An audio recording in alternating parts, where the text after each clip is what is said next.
Hello, everyone, and thank you again for joining us for what I know will be a very special afternoon.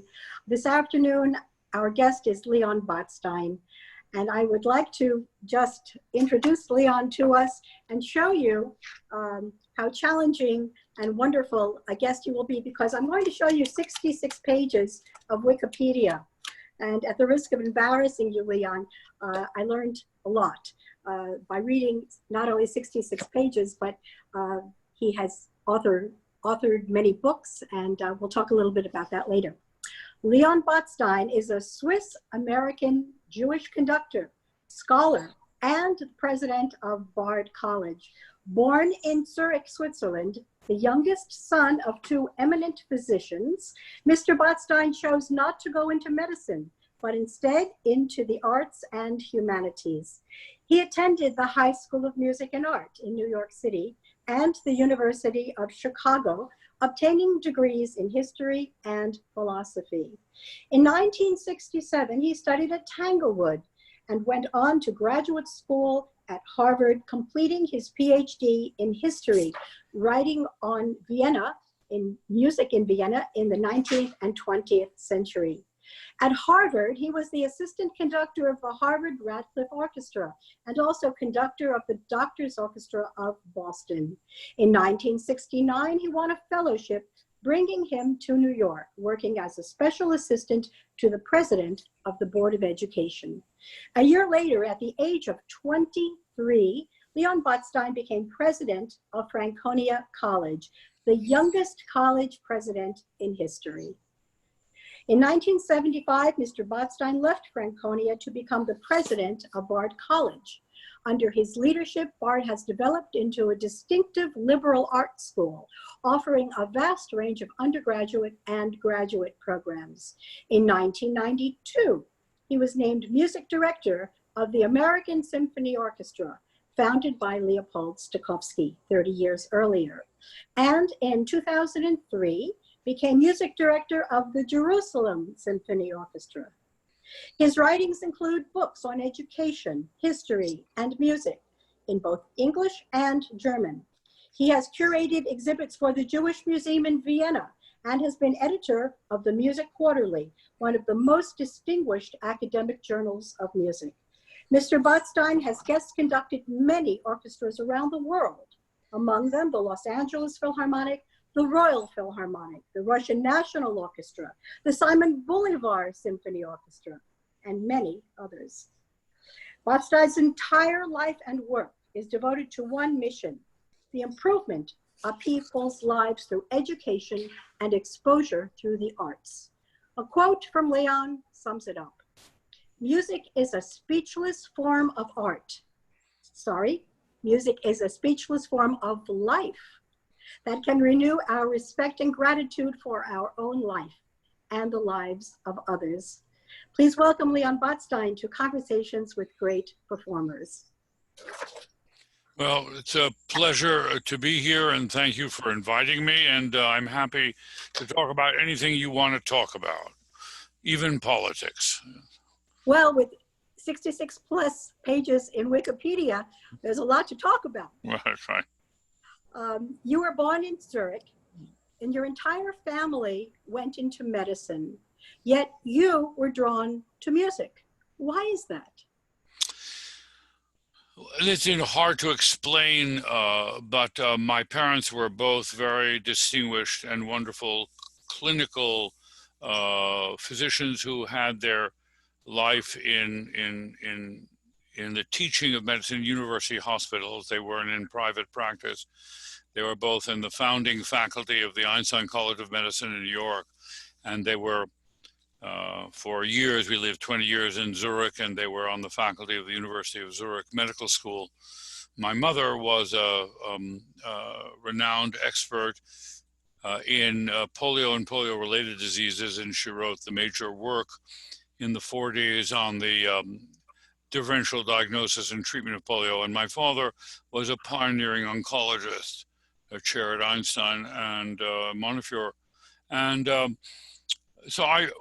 I was brought up in a family that was idealistic. My parents didn't believe you should make money from medicine, that medicine was a service profession. They were believers. My mother was a pioneer in what we once called socialized medicine or national health care. And my parents both found the American system of privatization incompatible with the ideals of medical practice. The family was also a survivor family. I had two uncles who died in the Warsaw Ghetto, and a large part of the family in the Lodz Ghetto, and my father was the only survivor, and my mother one of three members of her immediate family. My mother went to a Jewish gymnasium in Lodz, and after the war, I think she was one of 2 or 4 survivors of her graduating class. So, and we came after the war. I was a very small child, but and we grew up in an environment largely dominated by emigres and survivors. So the Holocaust was certainly a major defining topic. It was not. It was an almost daily topic of conversation among all the group of survivors, and my parents were among the younger emigres. And the second important thing is that we came to the United States stateless. As foreign guest faculty at the University of Zurich, the Swiss never offered them citizenship or permanent residency. And the 3 of us who were born in Zurich were born stateless. So our relationship to the United States as immigrants was one of incredible gratitude and loyalty. And I think all of us grew up with several things from my grandfather, who survived ghetto and camp. I learned a very simple lesson, that first of all, you need to cherish that which no one can take away from you. No police force, no tyrant, no form of oppression, and that is the independence of your mind. That is to say, the power to think and to feel, and that they can strip you of every material possession. They can also they can incarcerate you, but that they can't reach. And you have to have the resistance in yourself to being dehumanized. And the resistance to that is located in the achievements of the imagination, whether they be music or poetry or literature or any kind, or history or science, the life of the mind, in short. So that was a very basic lesson. And the other was that by surviving, I mean, in my home, the portrait of my uncle, who was a hero in the Warsaw Ghetto and rescued the family and others, and he was killed in '43. His portrait hung, and he had done his PhD in organic chemistry at the ETH in Zurich, the MIT of Europe. And growing up with the shadows of people you could never meet who had died, I mean, the awareness of the devastation. My parents, out of 3 million Polish Jews, my parents represented the 10% surviving remnant.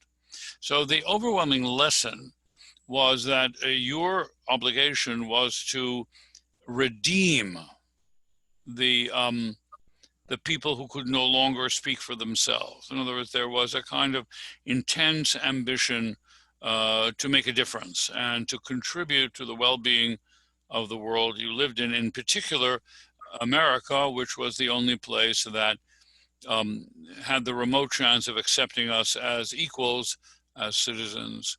I remember my own naturalization at the age of 10. So in those days, they naturalized children individually, not with the parents. And so the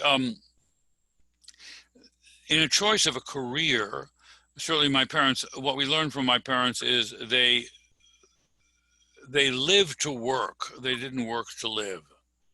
and they loved what they did. I grew up in a household where the parent didn't come home and complain about their jobs or about their bosses.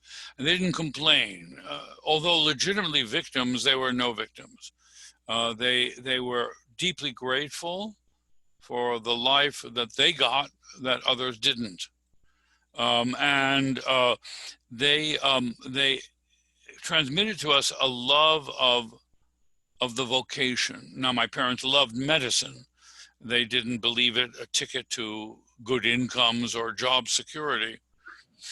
But my brother became a scientist, not a doctor. He's a very distinguished molecular biologist, one of the great molecular biologists of his generation, and a geneticist. And my sister is a pediatric cardiologist in New York who teaches at NYU so my sister became a physician. They both went to the Bronx High School of Science, and I was the youngest. And so when you're the youngest with two very articulate, bright, and achieving older siblings, you can either give it up or choose your own path. So when I was faced with the choice of science or music and art, I had the intuition that I didn't want to go down the path of four members of the family, each of whom had distinguished themselves in a field. And I stuttered as a child when we came to the United States. I had difficulty changing languages, and I grew up in a multilingual home, and I ended up speaking no language well, not English, not German, not Russian, not Polish, no language have I ever commanded as well as a native speaker. I'm always looking for words. I am always questioning the grammar when I write. So I'm crippled linguistically. Let me back up just a little bit, if you don't mind. Sorry to interrupt, but I'm so fascinated with that type of a background. What role did music play that's in your childhood? So in childhood, music turned out to be my natural language. Mm-hmm. It's the only language I didn't stutter in. Interesting. It's the only language that I felt totally free. And so music is my most natural language. It is, for me, a matter of life and death. So in this pandemic, the inability to perform and to collaborate in the making of music is a catastrophe. It's not a discretionary or decorative thing. It's not like, I can't go to a restaurant. Doesn't bother me. I can still eat. I can read. I can write. I can Zoom with people. I can't make music. And music is not reproducible. It's not recordable. An HD of an opera is not opera.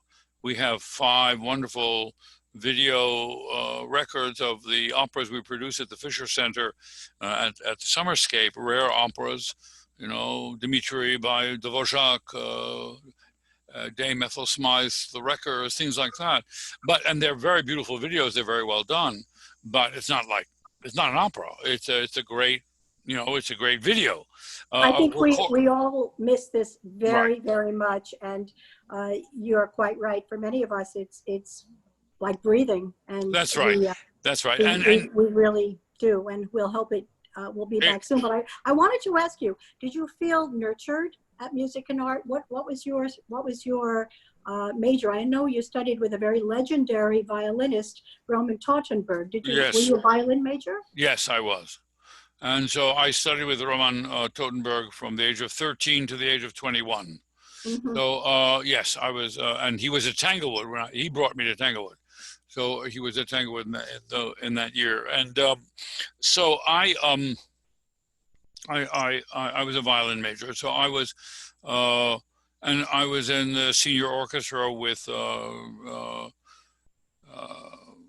Richter, right? And I knew Sybil Mandel and Isidore Russ, all of these people, and Anna Ext, who taught, These are all my teachers as right, well, Leon. taught music And as history. a matter of fact, I think Alexander Richter went to become president of a college in Staten Island, didn't he, I think? I don't think so, Yeah, but that no, could be. You know more than I do.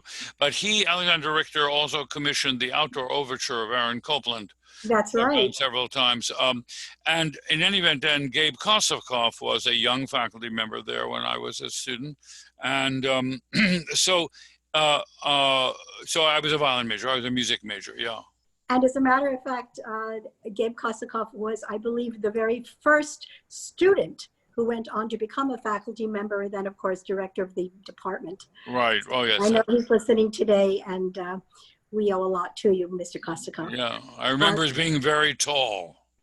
He is. That's true. Yeah. He's very distinctive in a crowd. Oh, yes, yes. Still is. So then you went on to the University of Chicago. You graduated in history and philosophy. You continued with music. You were the concertmaster and the assistant conductor of the university orchestra. You founded the chamber orchestra. What was it about conducting, Leon, that drew you to it? Well, so I went, I was 16 when I went to college, and which was young, and I was recommended by my father's chief resident, a wonderful diagnostic radiologist, later became chairman, was at Einstein, Mount Sinai, and then at Chicago. He was the nephew of Benny Goodman. And he was a wonderful pianist, and we played chamber music together. And he also took me to concerts when I was in high school. He was my father adored him as a resident, and he told my father he should send me to the University of Chicago, where he went. And so I went, and immediately I got involved. I spent half my time in music, but I wasn't really interested in studying music as an academic discipline. I was interested in doing music. And so I spent most of my time, I studied with Richard Wernick, the Pulitzer Prize winning composer, with Colin Slim, a great musicologist. I was both of their assistants. And so I played, I organized, I was an active music maker, but I wasn't interested in the academic study. I thought as a musician, I need to broaden my education so that I know in what context and where I'm making music.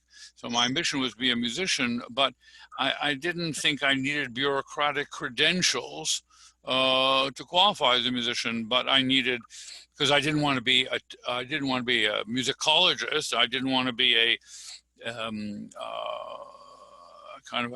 it didn't have a conservatory. Chicago didn't have a conservatory. So it was really the academic. I tried my hand at composition, but I discovered quickly that, I could write music, but it wasn't any good. I really didn't have anything to say. And because of the background from which I came, I very early became interested in the forgotten history of music as a living art. In other words, not writing a book about an obscure composer, but performing music that isn't on the stage that deserves to be. So as I got curious, you remember the music library in New York of what now is the Lincoln Center Library was on the East Side. And it had open stacks, and I would go down on a Saturday and hang out in the library. And I was always impressed and look on the shelves that when you looked at the letter M, you could find Monteverdi, you could find Mozart, but you also found names I never heard of, whether it's Magnard or Martineau or Mercadante. And so I would pull these scores or vocal scores and look at them and realize that there were these names I'd heard of or read about, but I never heard a word of their music. I never a note of their music. And so I became interested in why we tell the history of our art form in such a distorted way. So I can't believe the programs that people put on, the same Mahler symphonies all the time, the same Beethoven symphonies all the time, the same violin concerto, every year, 3 performances, in one city of the Sibelius violin concerto, the Brahms violin concerto. What do people have to say about this? It's just not creditable. It's like having a movie house and you play Casablanca. All you play is oldies over and over. How many times can you see Casablanca? And I once discovered that Gustav Mahler, as a conductor, probably conducted the Seventh Symphony or the Ninth Symphony of Beethoven fewer than 10 times in his lifetime. In his lifetime. I once ran into Previn backstage at Lincoln Center. We were doing a concert of rare repertory, which we always do with the ASO. And we met backstage, and he said, "Leon, what are you doing? What crazy things do you have on your menu?" You know. So I told him. I said to Andre, "What are you doing?" He said, "Oh, I'm rehearsing Beethoven 9." So I said, "Andre, how many times have you done Beethoven 9?" I said, "You don't want to ask." I said, "Yeah." I said, "Hundreds."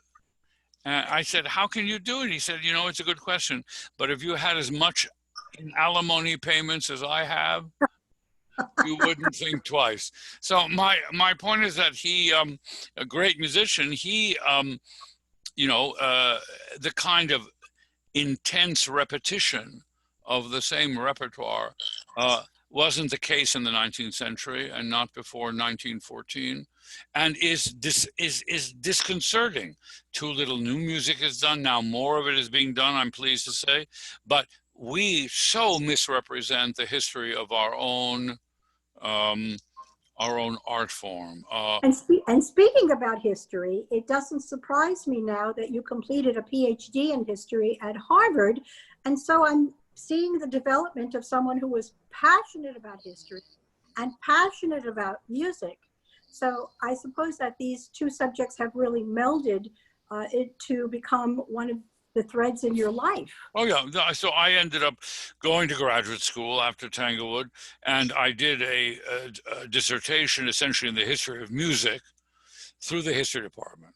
So my dissertation was entitled "Music and Its Public," and it was a study of the musical institutions and culture of the city of Vienna from 1815, actually from 1812 to 1914. And so I looked at instrument manufacturers, publishers, concert organizations, choral societies, music teaching, and so the infrastructure of what maintained a musical life and an audience, and at the beginning of the concert industry.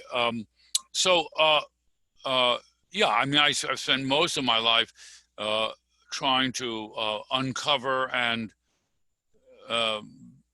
bring on the stage a wider range of our past. And that includes, long before the current protests in Black Lives Matter, the very rich history of American classical music and European classical music performed and composed by people of color and Black American, Black Europeans.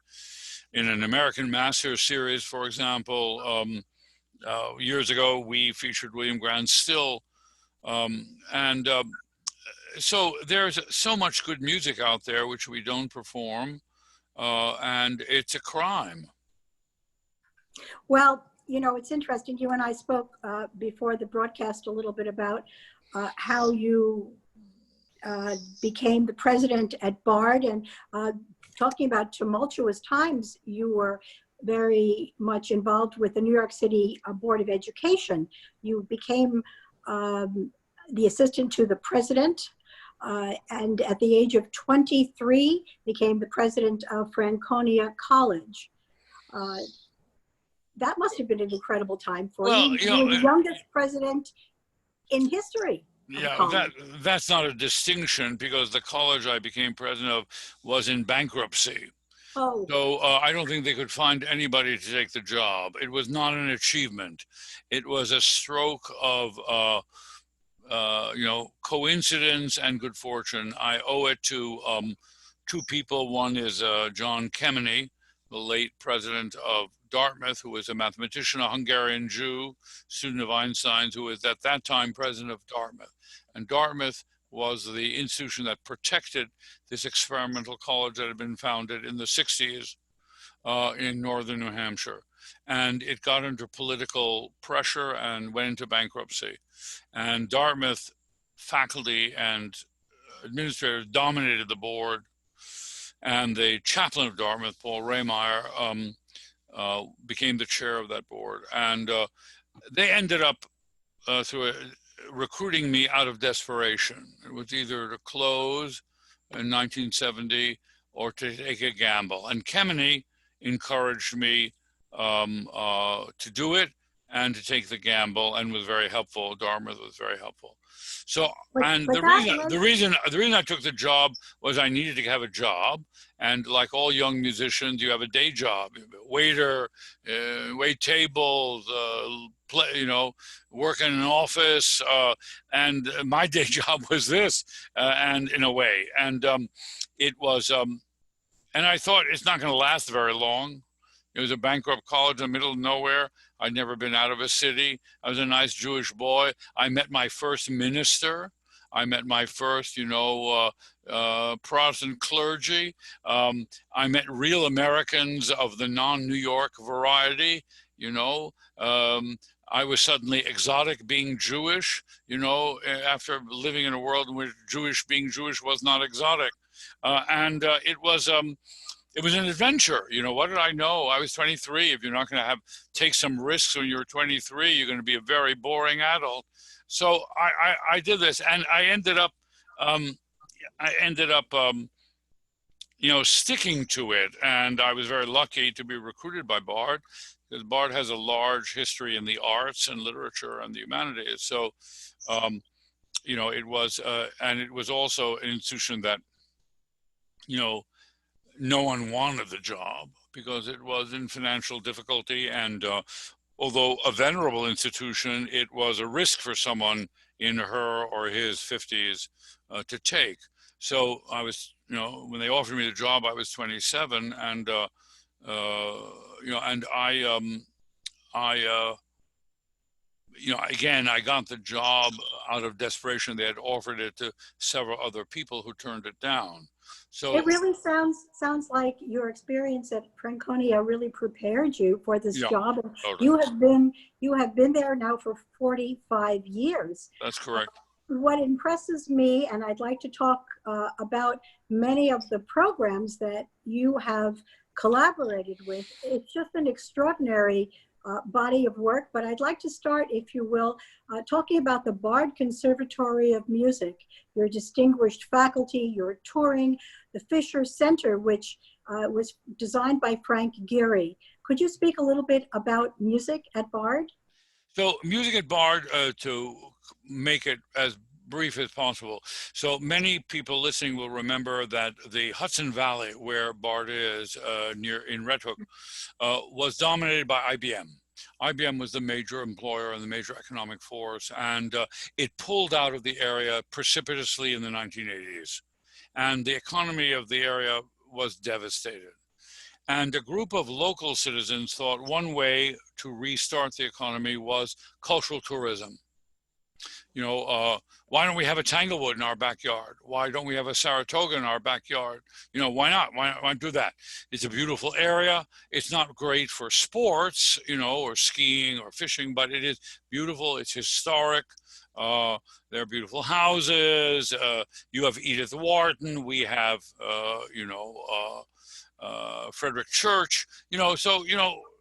They're not George Washington, not Napoleon Bonaparte, but they're reasonable tourist attractions.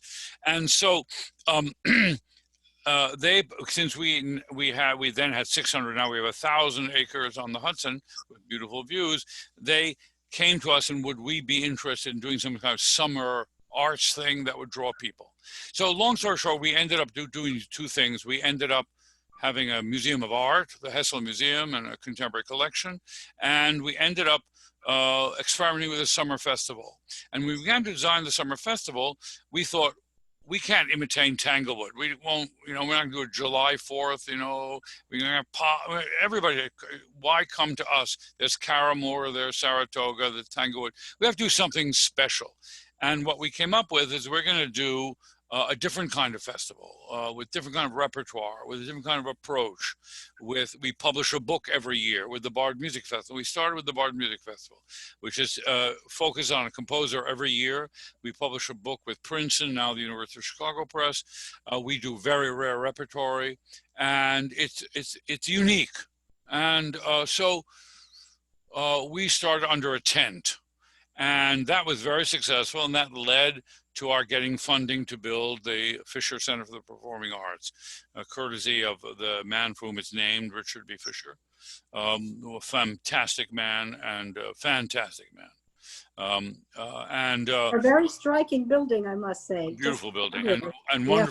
wonderful acoustics. And then a colleague of mine who just now retired, Robert Martin, who was the cellist in the Sequoia Quartet and also had a PhD in philosophy, so had a dual career, had a wonderful idea of starting a conservatory, a very small elite conservatory, where every student would have to do 2 degrees, a music degree and a conservatory degree and a non-conservatory degree. So they get 2 diplomas after 5 years.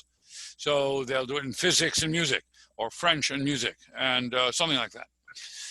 Anyway, so many places have dual degree. You can do it at Oberlin and Columbia and Juilliard, but nobody can just get a degree in music from the conservatory. So we started with that program after the building was built, and then we added tone, the orchestra now, which is a graduate program, and a vocal arts graduate program that Dawn Upshaw started, now Stephanie Blythe runs, and then we, and so when Bob retired, we have a new dean, Tan Dunn, the very distinguished Composer and conductor, and he's our dean, and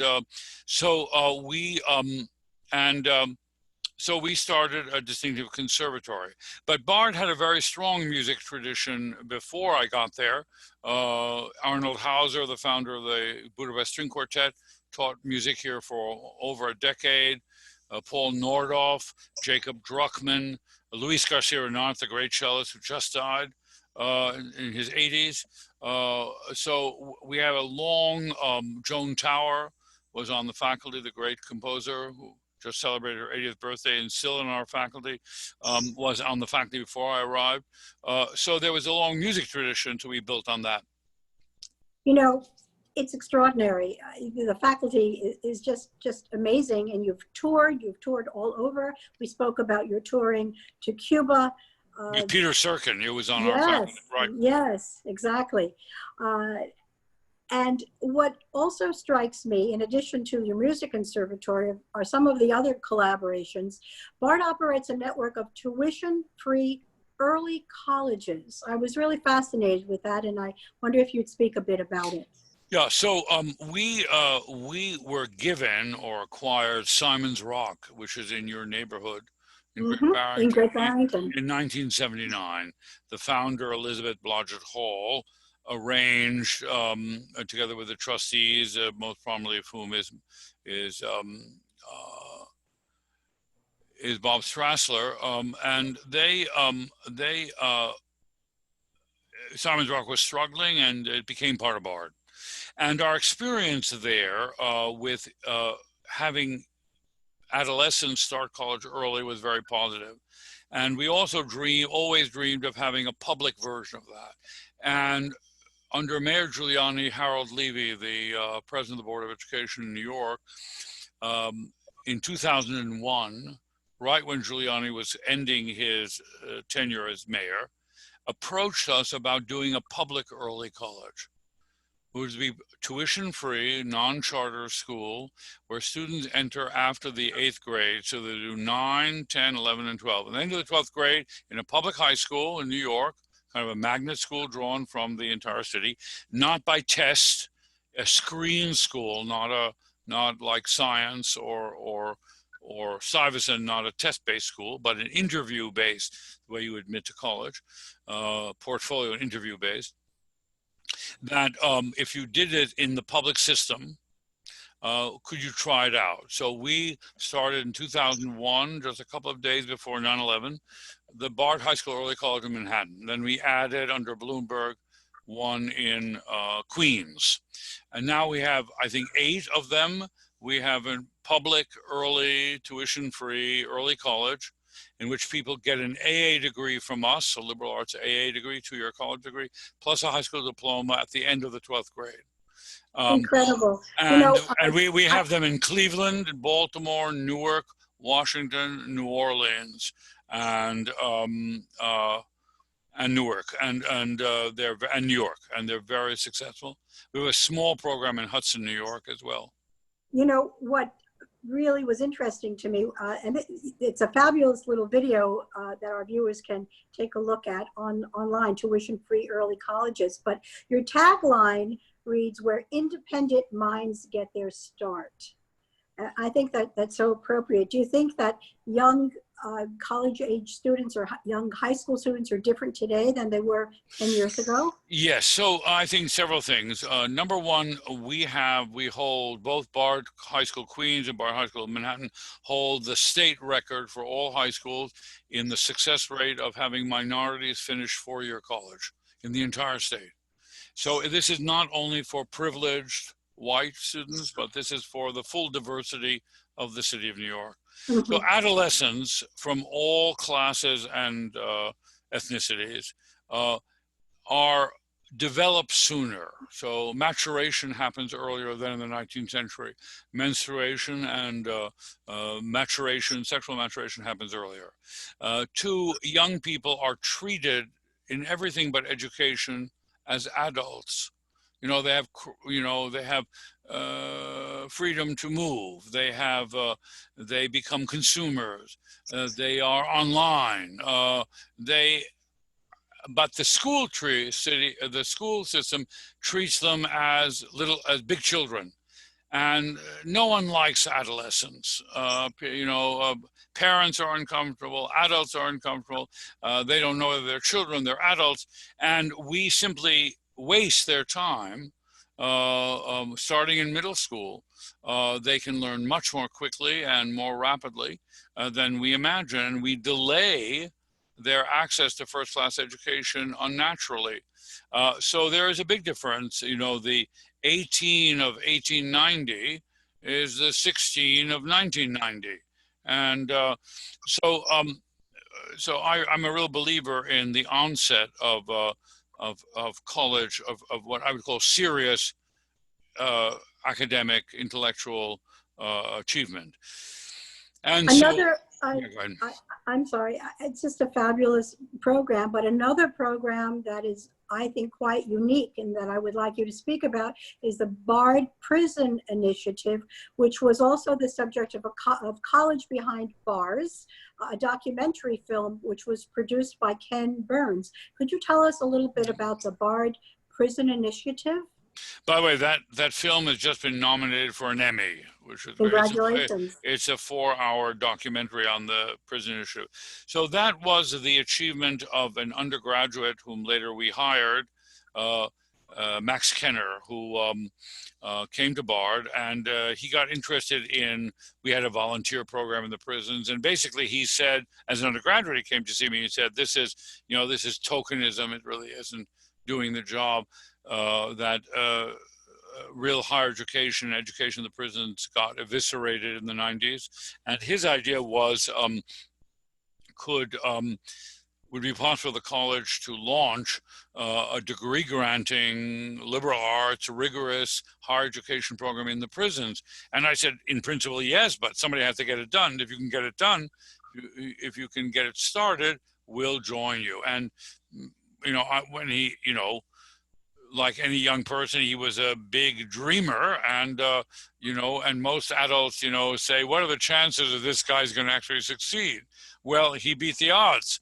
By the time he was a senior, he had a program going, so we hired him to build the program, and he's done a fantastic job. We have 300 prisoners in New York State earning AA and BA degrees in 5 different prisons, and he has launched a nationwide network of college education in prisons. Well, again, the documentary is called College Behind Bars, and we wish you great luck with it. Looking forward to seeing it as soon as possible. I'd like to talk a little bit about the other collaborations that you have initiated at Bard. Just for instance, the Bard Longy College of Music, Orchestra Now, the Metropolitan Museum of Art series, Sight and Sound. I don't know if I'm pronouncing it correctly, but Al-Quds University, or Palestinians. Tell us about some of these. Well, so many we mentioned already, the Tone and the Met Museum, our concert series with the orchestra now, which is a graduate program similar to the New World Symphony that Michael Tilson Thomas has in Florida for graduates of conservatory who are considering being orchestral musicians as a career.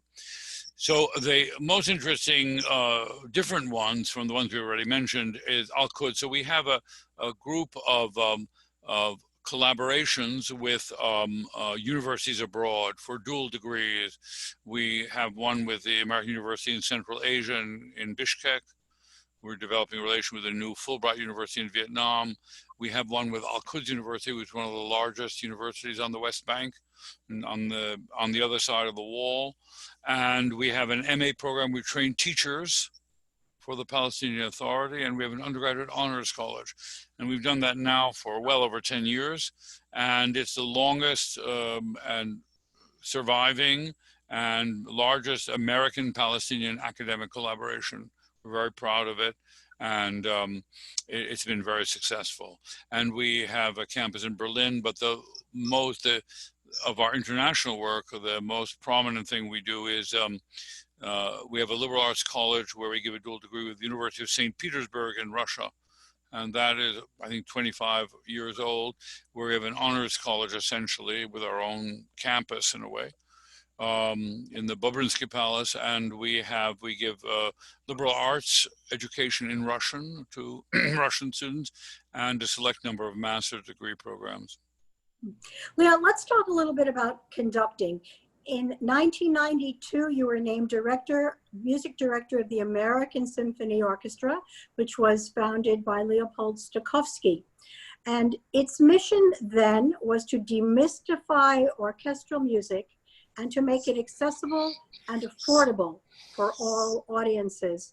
Was that your mission as well when you took over that position? Yeah, only in part. So our ticket prices have always been low. But when Stokowski founded the orchestra, that was when Lincoln Center was built. And you remember they planned to demolish Carnegie Hall? Sure. And that was Isaac Stern led the campaign to save it. And it was the house orchestra of Carnegie. And it was at a time when the orchestra was made up only of American musicians. Its principal cellist was a music and art graduate, Stephen Cates. And and Stokey did both new music and, but mostly it was famous music for low ticket prices. When I took it over, there was so much music going on in New York, visiting orchestra at Carnegie. Carnegie didn't be demolished. There was a New York Philharmonic and all of that. So I thought the real mission should be to make it accessible, demystify it, but to do two things: to organize concerts around themes, curate concerts, so just not a random bunch of works, and also to begin to play music that was underrepresented. Not do Beethoven 5 or Pictures or Scheherazade or anything like that, but actually to do music, unknown music by famous composers and great music by unknown people. And so I amended the mission a little bit in order to give the ASO a niche place, if you will, in the musical life of New York. My mother was one of the lucky beneficiaries. She would come home when I was a young child and tell me of extraordinary concerts that she was able to attend for only $3.50. That's right. That's right. That's so right. Thank you for that. Yeah, and I grew up at a time when we went to Lewison's Stadium, where you could, the ticket was barely cost anything. True. So in 2003, you became music director of the Jerusalem Symphony Orchestra. I'm certain that had some personal significance for you. Well, yes, I had been a guest conductor there, and in a very contested election, I got elected by the orchestra and then approved by under the Sharon government, and then reappointed under the Olmert government. I had differences of opinion with Netanyahu and his appointees.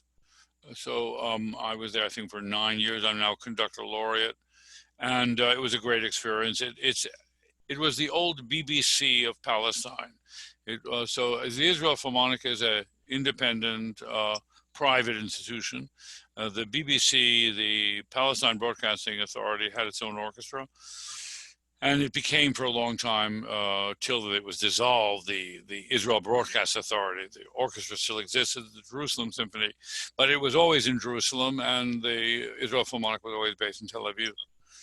And so I got elected to that, and we toured the United States, and twice, I think, and it was once Europe, and it was a terrific experience, yeah.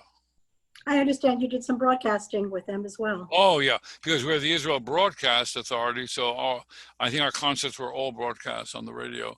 So our audience was much larger than what was in the Jerusalem Theater, and it was a wonderful experience. And you know, my father graduated Zionist Gymnasium, and somehow I was only sad he wasn't alive to see it.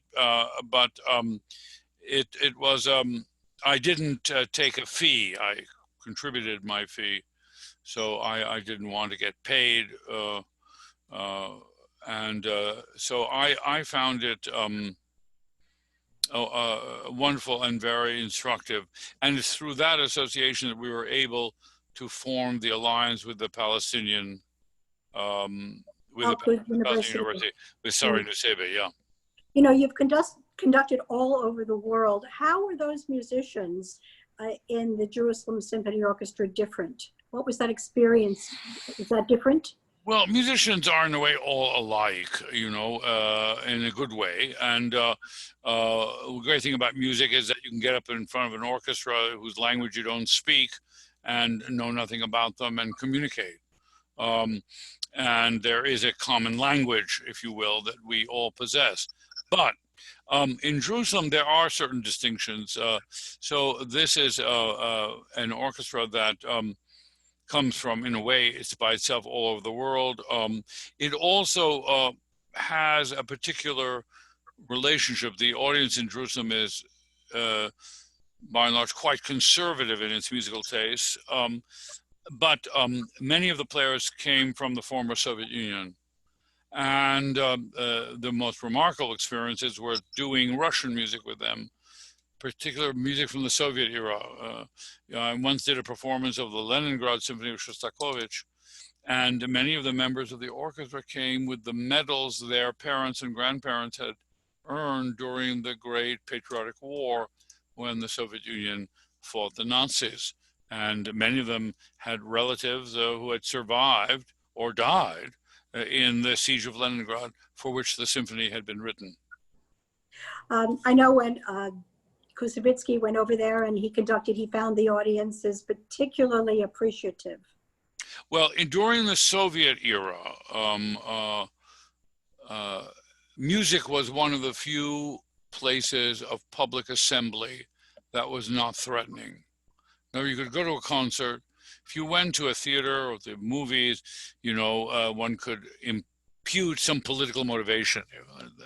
If the movie or the theater was about the killing of a tyrant, you know, you were scared to cheer when the tyrant was killed. But if music seemed neutral, so and people lived in very cramped circumstances, so going out in public, the tickets were very cheap because they were subsidized by the government. So going to a concert was a kind of liberation, was a kind of, you could be private and your reaction to music didn't betray you in your feelings. So it couldn't be considered subversive easily. So music had a huge, I remember the first time I was in the Soviet Union was at the end of the Soviet Union in '87, when Gorbachev was there, and I went to a concert, just randomly bought a ticket. And you could see ordinary people, you know, I think the program included the Pathetic Symphony of Tchaikovsky, and people were in tears. And the intensity of the response to music was something I'm not used to. We weren't used to in the United States. And but this was a very important medium for them because the state patronized classical music and maintained it as one of the only venues you could go to. You know, it's interesting that you mentioned this. You've guest conducted all over the world. I particularly liked a YouTube video that you conducted, Stars of the White Nights. It was at the Mariinsky in Russia, honoring Leonard Bernstein. Oh yeah, so I've had a long professional association with Valery Gergiev, and so he's invited me in the last, each year to participate in the Mariinsky and the White Nights Festival. And one year he asked me to do Candide, the first Russian performance of uncut Candide, and do an orchestral concert in memory of Leonard Bernstein. So I did both of those things there. You know, it was a wonderful video. It's on YouTube and available. I'd like to read a quote from the New York Times, authored by Steve Smith. And he said, "When it comes to ambitious, fearless orchestral programming, there is Leon Botstein, and then there is everyone else." You've guest conducted all over the world. Yeah. You had said, your own quote was that, "I believe that we do a disservice to music history by playing the same piece over and over." So I was hoping you could elaborate this on just a little bit more. Yeah, so I've always been, in a good way, an outsider in the music profession. There are a lot of people who have never taken me seriously as an outsider. I didn't go to a conservatory. I didn't start as an assistant conductor in an opera house someplace. I wasn't the protege of someone famous.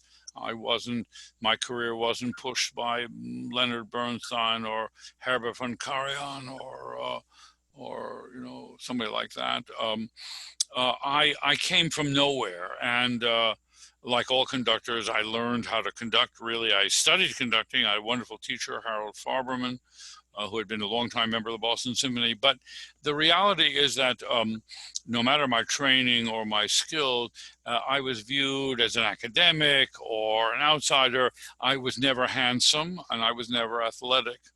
And if I'd known that in order to succeed, one has to be both handsome and athletic, I would have chosen some other profession. But I figured this is the profession for me. First of all, your back is to the audience, so no, who cares what I look like? And I grew up with bald, nondescript looking people on the podium. Joseph Cripps didn't look like much. Dimitri Mitropoulos didn't look like much. I never considered, and a lot of them, like Reiner, never moved, So, the sort of showbiz part of this seemed minimal. And it seemed like a more creative, intellectual, artistic discipline. When we grew up with people like Heifetz, when he played, he was frozen on stage. There were no antics, Richard Strauss once said, the conductor should never sweat, only the audience. His later years, Gustav Mahler conducted with one hand, that's with the right hand, his hand on his hip. What we now is conducting is to me, it's easy to listen to, very hard to watch. And I came from nowhere, and I was hammered to death by critics, in some measure, probably legitimately, because conducting is one of the few art forms where you learn on the job. You can't practice at home and arrive. You learn how to do it. Mahler himself, the early reviews of Mahler, things went wrong. He had to stop and start over again. The orchestra and the stage weren't together. There were ensemble problems. I mean, the coordination, the orchestra couldn't read him. This is every conductor. There's not a single conductor. Where do you think your resilience comes from? Well, so I got hammered. And also, I ran afoul of the critical community because I did music that either they didn't know. So it's easy when you do a piece that has a big performing tradition, the Eroica Symphony of Beethoven. Right? Well, everybody knows the piece from their favorite recording. You do a Mahler Symphony, their favorite recording. So they know how it goes. It doesn't mean they read a score. but they're so used to one way of doing it that if you alter it, they get annoyed. And you can judge because you have a point of comparison. But if I do the Roberto Gerhard violin concerto, go fish. Now, increasingly on YouTube, you can get ancient recordings, or there's one recording made, in upper Mars, which is maybe not very good. So you either have to look at a score, and until recently, it was very hard to find scores for rare repertory. So I did a lot of concerts of music that was unknown. It was hard to judge the performance. You have to judge the work. And the easy thing to say, well, it's hard to tell. I couldn't say about the work because the conductor, didn't say, they had not a lot of confidence in me. I would say that there's something deep inside your DNA, which gives you this amazing resilience and this ambition to succeed. And you have succeeded brilliantly. I don't think there's anyone who could argue with that. But I think two things. First of all, when I started, I was older than most starting conductors, so that I wasn't given the benefit of the doubt as a young person. The second thing was that I had very good teachers. So a person I greatly admired and did a number of concerts with is Rudolf Firkusny, the pianist. And he said, when I got a bad review, he said, listen, two things to remember. No great artist, no one has ever been a great artist who has not gotten bad reviews. If you've never gotten a bad review, you're a mediocre artist. Second of all, because you've never angered anybody, you've never, really pissed anybody off, so to speak. The other thing is that he had a teacher who told him, when you go out on stage, make believe that in your right pocket you have a good review, and in your left pocket you have a bad review, and ignore them both. Do you know the story about Max Reger? Oh yes, very well. Where people don't get the use of the newspaper while he was reading it on the John. Yes, I'm not a music critic. I never had ambitions to be a music critic. I don't envy them doing what they do. And in recent years, that has, I would say, substantially subsided. I've gotten better at what I do, and they have gotten used to me. So that we're even. I definitely was on to Steve Smith's point, is that I do have a real crusade. I know why I'm on the podium. As a conductor of a conservatory orchestra, for example, or the conductor of an orchestra that has a commitment to an audience. Yes, I love doing Mahler symphonies and Beethoven symphonies. I'm particularly proud of a broadcast performance of Mahler 3 that the Conservatory Orchestra in Tone did of the Verdi Requiem. Our concert are broadcast on WMHT, and there's some fantastic performances by these young professional orchestras and orchestras. And I'm slated to go to Moscow when pandemic is over to do Mahler 1 and with Misha Maisky, Shlomo, and Kol Nidre. I like doing that. I like supposed to go to Estonia, the guest of Nemi Yarvis, to do Dvorak 6. So doing that work is just great. But most of my work as a recording artist completely. We just released a recording with Michal Noj of work by Schuck, by Honecker, and by Dimitri Mitropoulos, a concerto grosso he wrote, which I conducted last season in Greece. And we've just released a recording of 2 rare piano concertos by Edmund Rubra and Edward Rubra and Sir Arthur Bliss. We recorded last year, released on Hyperion, piano concerto by Ferdinand Ries, the student of Beethoven. So I'm on a crusade to redeem the forgotten memory of great composers and musicians. And few people are doing it. And it has real meaning, and it's exciting for the players and exciting for the orchestra. I did once an oratorio performance in New York of a setting of the Passover Haggadah, by Paul Dessau and Max Brod. A fantastic evening. I've done both of the lesser well-known oratorios of Sir Edward Elgar, you know, the Kingdom and the Apostles. First performed. Where do you do your research? Well, How do you unearth these treasures? I've been studying the history of music in the 19th and 20th century all my life, since I was an adolescent. I've been collecting this material all my life. You know, I would go when I was a student in Vienna doing my dissertation. I would go to antiquarian music, and for $2 I could buy a vocal score of Franz Schmidt's Notre Dame, an opera. I finally did it in New York. My first copy of many of the operas I've done, and even symphonic work, I purchased at age 20 from an antiquarian music, sheet music store in Europe, in Berlin or in Zurich or in Vienna. And these are works I'd heard about. For example, I recorded Paul Ducasse's Ariane Barbe Bleue, an opera on the Bluebeard story. He's the guy that wrote The Sorcerer's Apprentice, a wonderful opera. And I did it with the BBC.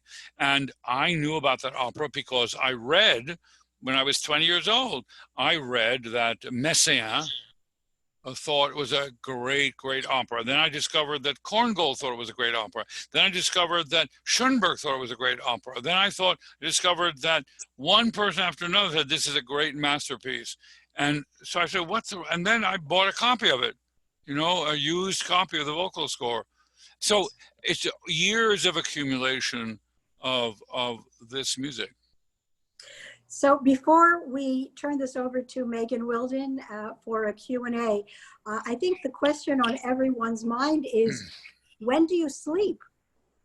I don't. So I'm similar to those of you who have read the writings of the Russian-American writer Vladimir Nabokov, famously the author of Lolita, that he hated sleep because he couldn't sleep. And so it was a terrifying experience. So I'm a little bit in that vein. One residue of the family that I came from is that I don't believe I have a right to live. I mean, I don't think that the justification of my life is merely the fact that I am. I envy those people who have the psychological security to say, I'm entitled to life, I'm entitled to this, I'm entitled to that, this is what I deserve. And so I believe I deserve nothing. And that I have to prove that I merit the right to breathe, the right to be free, and that I have to show it by a contribution that I make to the well-being of the world I live in. So I'm obsessed by, I never am totally satisfied. I'm always think, I think I've accomplished so little. It's like sort of, working very hard and then you think you've traveled a mile and you've only traveled 40 feet. Well, on behalf of all the viewers today, I would like to personally thank you for the thousands and thousands of young musicians that you have encouraged and nurtured, and the many, many contributions which you have given to us, that Bard has given to us, and continue to provide for us. So I do thank you very much. No, thank you. Before we turn it over to Megan, I just want to wish you continued success in all of your endeavors. Tell us before we leave, what's next for you this coming year? The next for our coming year is to survive the pandemic. Mm-hmm. And there are two things that are indispensable in my mind. One is for the cultural institutions and educational institutions and our public cultural life to survive. And I believe it to be in mortal danger, particularly the classical music tradition. Our audience is at the most at risk in health. The fear that is now all over the country, legitimate, Coming back is not going to be easy. The economics of it are totally daunting. We could see the end of a tradition in the arts and the humanities is number one. So what's before me now is to participate in the fight, to continue and to reinvent and to continue the tradition that we are attached to in the world of music making and the humanities, including poetry and so forth. I couldn't agree more. And the second important thing is to make sure that President Trump is defeated by an overwhelming landslide. If President Trump is reelected, it is, in my view, the end of the republic, and it is the end of democracy as we know it. This is not a partisan issue. It's not about Republicans and Democrats. It's about a fundamental respect for the rule of law, a fundamental respect for science, a fundamental respect for truth, for civility, for tolerance, not insulting people on Twitter, for respecting your opponent, for decency, civility, fairness, absence of hate. This is the first truly dangerous. I was no fan of Clinton. I was no fan of Bush. I was no fan of, in my lifetime, I don't think, Kennedy was there too short and was a martyr, and Johnson somehow lost his way in the war in Vietnam. But they all were within a tradition of respect for the Constitution and for the office they held. And this is the first truly dangerous individual to have the power of the office. And if the country does not join across age, race, and class to turn this person out of office, we are putting the very foundation of the country to which I have a deep patriotic loyalty at risk. And it has nothing to do. I understand the rage of people, both black and white, against how they've been screwed by the system. They have. And it extends to Appalachia in the South and the red states as it does to our black fellow citizens in urban areas and in the South. Of course, the black population is much, much more severely disadvantaged, but they weren't helped really by Clinton, and they really weren't helped by the Democrats. And there needs to be a new beginning.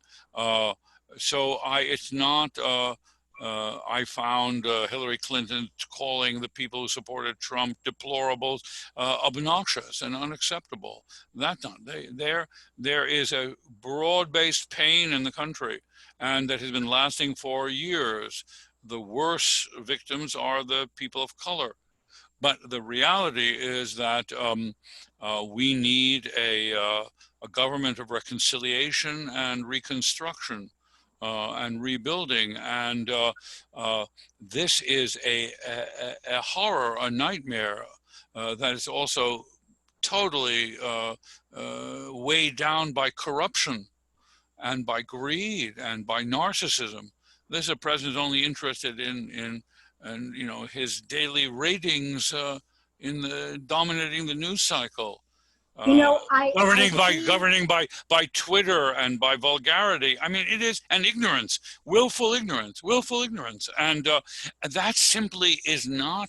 It's not whether he believes that trade war is good or tariffs are bad or taxes are good or that's nothing. And the attitude to immigrants is an embarrassment for me as an American. The attitude of people like Stephen Miller, the treatment of DACA, the closing of the borders, the attempt to destroy the university community, which is one of the most productive economic resources in the country, the state universities. It is beyond all imagination. And we have a chance through the rule of law and the exercise of citizenship to change the government. And that's an imperative. Leon, you have succeeded in lighting up my screen. We have so many questions. I cannot thank you enough. It's been an absolute pleasure to talk with you, and we wish you all the success in the world, good health to you and your family, and I hope that many of your programs continue and thrive, specifically during this pandemic. We know what a difficult time this is for BARD, and we wish you only the best. I'm going to turn it over. Thank you. We're going to turn it over to Megan. So many questions today. Thank you very much. Thank you very much. My pleasure. Thank you so much, President Botstein.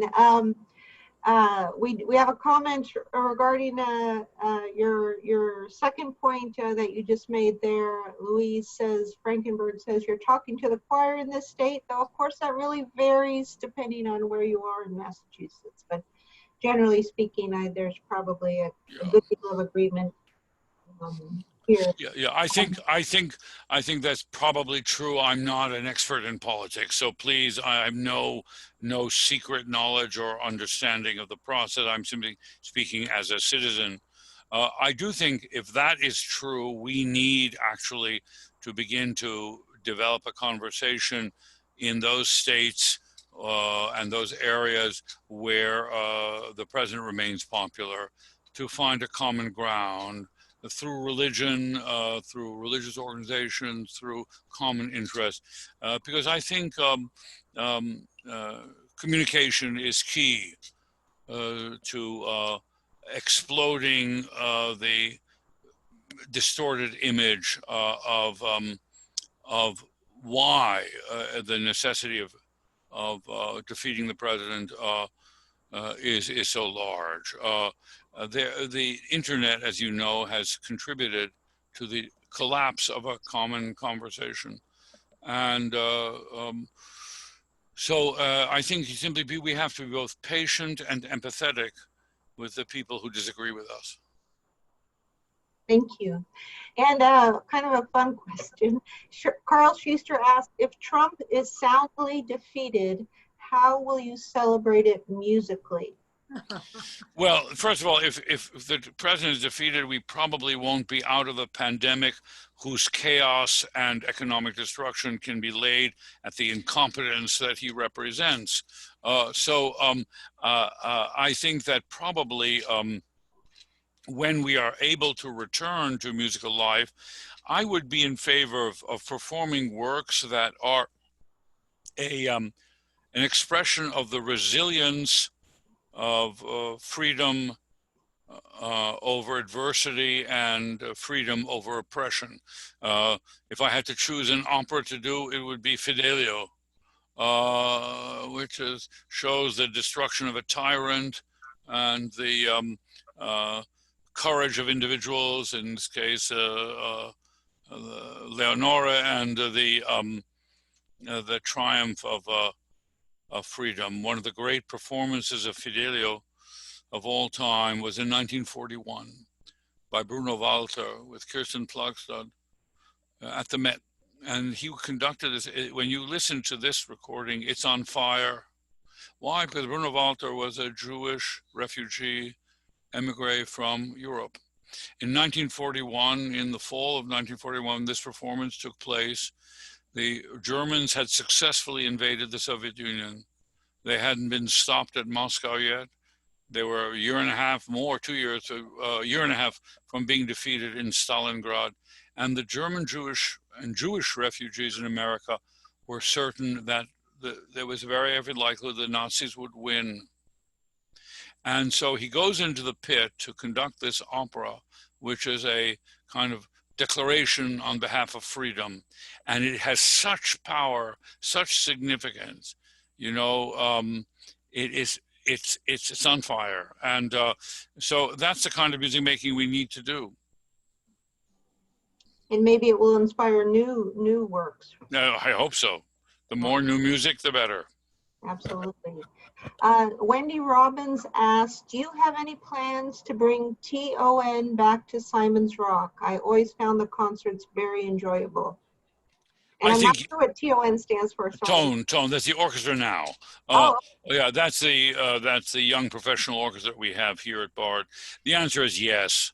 So we went to the Daniel at Simon's Rock, and And yes, I think, yeah, we like playing there. The thing that always eludes us is drawing an audience. It's always, we've been there a couple of times and the audience has been terrific. It's not been particularly large. We were even unable to fill the Daniel, which is a relatively small hall. So one of the things we have to solve if we go back is how we get an audience. How to get an audience? Yeah. Well, Ollie is happy to help. We can share the information. Oh, great. Thank you very much. Thank you very much. They are many music lovers among them, for sure. Yeah. Another question is, what do you consider the greatest challenge to music education in these times? Well, I think music education at this time, first of all, is convincing the public that it's necessary. In other words, so most Americans are used to education as a utilitarian thing. Is it useful? You know, that's why they like engineering, business, you know, stuff that's useful. And music education seems what's useful about it. Well, it's very useful. It's useful for a child. All the programs in Venezuela and all over the world have shown that it is particularly helpful in the development of children and young adults.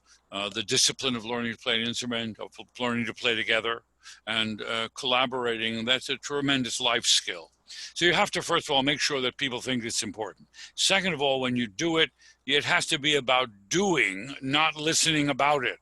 Not about music appreciation. It's not about being lectured at.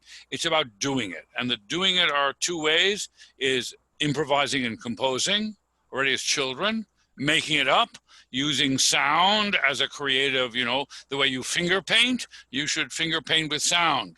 And then as an art to perform in public. So the child shouldn't practice the piano at home with mom and dad shouting at them and have a one recital a year only of students to only parents. No, they should roll them out right away to a public, to their fellow kids, to other adults in the neighborhood. They should actually have the same reward that a Little League player has that plays baseball. When she plays baseball, they're cheering people who don't even know her name. And that's what has to happen. And so those are the two things about music education. In order to make that happen, we have to train the music educators as active musicians. They have to play, they have to compose. Instead of handing you a choral piece for your middle school or elementary school choral group, the teacher should write it. Say, I wrote this for you, right? This is my setting of my favorite. This is my version of a pop tune, right? And to forget about distinctions between music. Classical music isn't better than jazz or pop music or hip hop or rap. It's all music. It's only what speaks to you emotionally. You know, all of popular music passed me by growing up, not because I didn't have anything against it. It wasn't my music. I never worried about Hungarian. I never spoke Hungarian. Doesn't make Hungarian a lesser language just because I don't speak it. It just happened to be my language. Sure, absolutely. And what you described sounds a lot like El Sistema. And here in the Berkshires, we were the first non-urban location to have an El Sistema program. Yeah, the first kids that started in first grade have just graduated from high school and are going off to conservatories, and it's been just a beautiful thing to watch. Oh, fantastic! It was great, and its only downside, it was funded by dictators. But that Abreu made a pact with the devil. I knew him and admired him. We gave him an honorary degree. He was at Bard, the year before he died.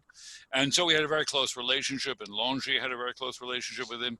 And I took the Orchestra Juvenil de Caracas to Japan for him. And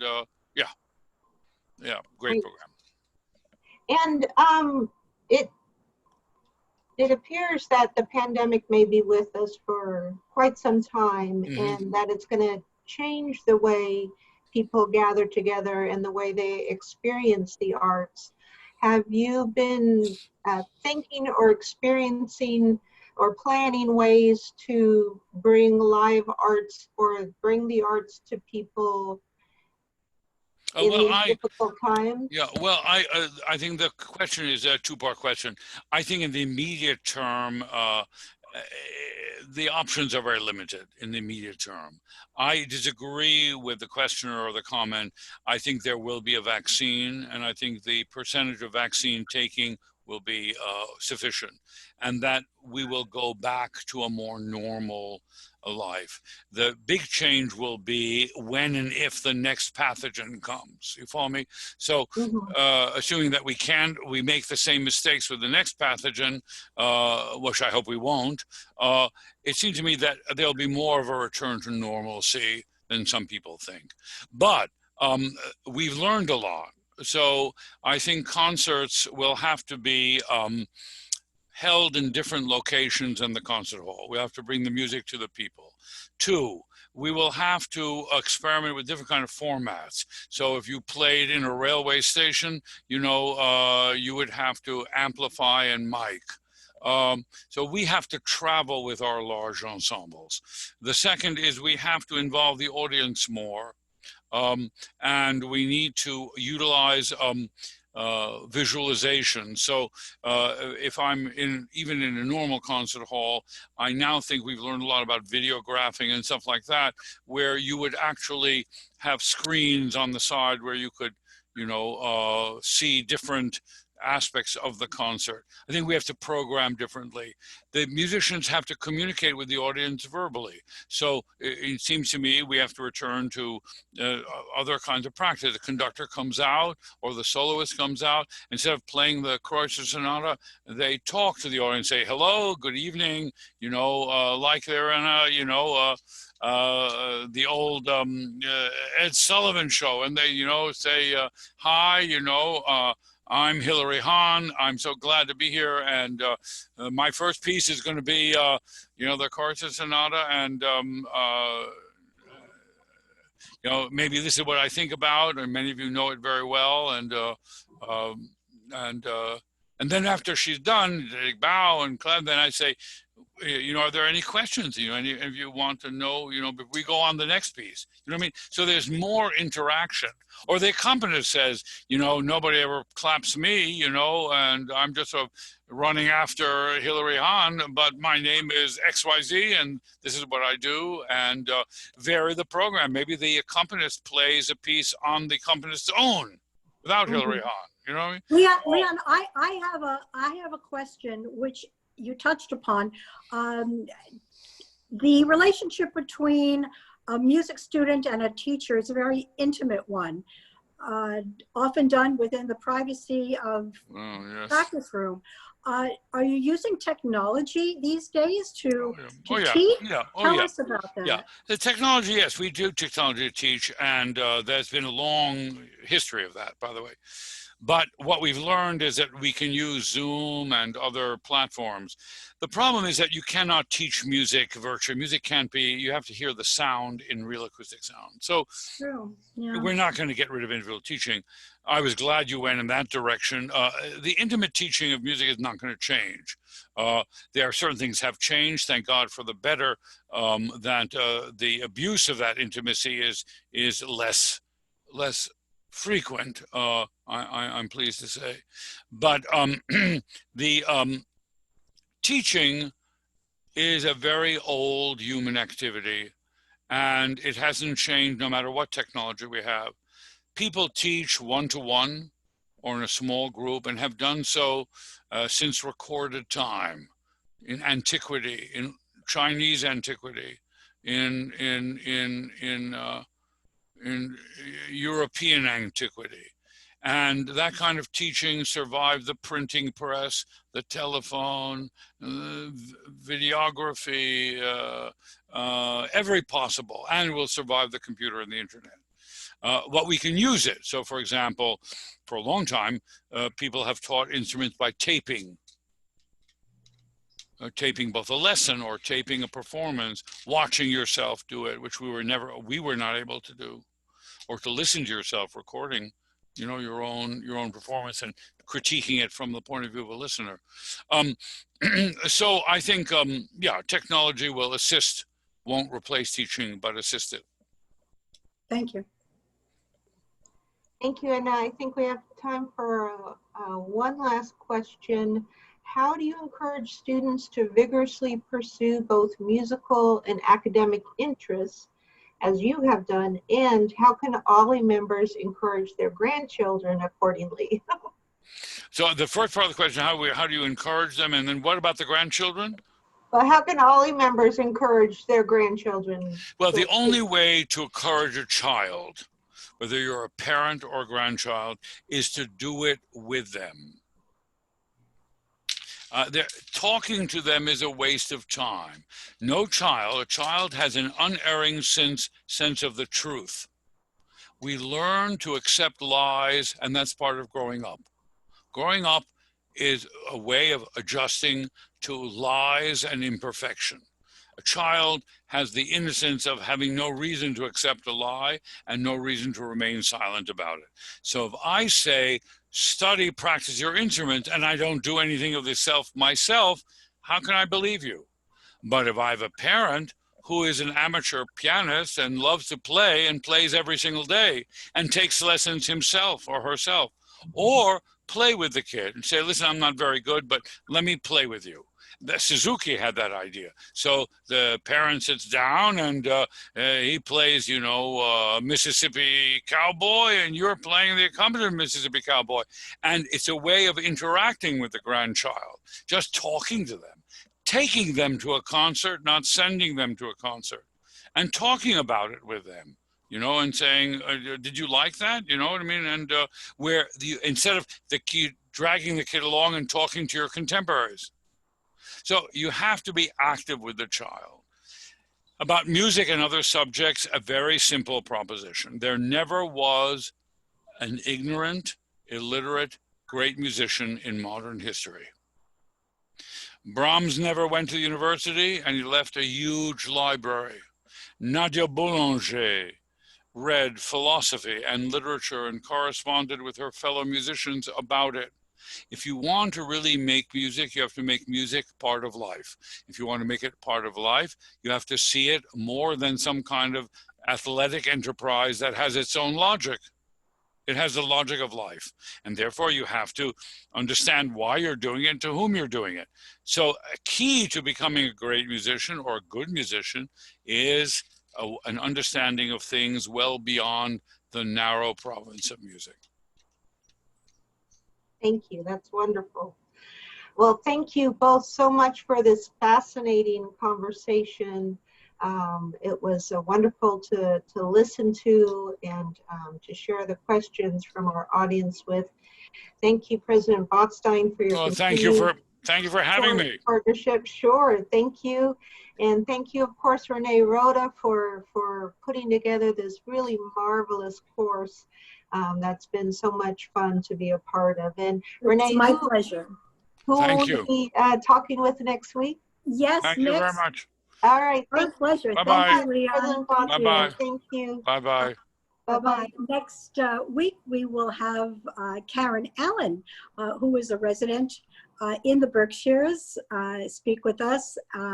Karen, of course, as you may know, is an actress, a producer, a director, just an incredible person, and will be joined as well by with Diane Perlman, the executive director of Berkshire Film and Media Collaborative. And then we will end our series 2 weeks from Thursday with wonderful conductor Stéphane Denève. A favorite of across the Atlantic, right? All the way from Brussels, yes. So one of the silver linings of Zoom is absolutely. We didn't have to pay airfare to talk to him. True. Well, thank you, everybody, and thanks also to Andy. Yes, thank you very much to Andy Otteson. And we'll see you next week. And your entire technical team, Ray as well. And to you, Megan, thanks very much. And we'll see you all soon. Thanks, everybody, for listening. Take care. Bye-bye.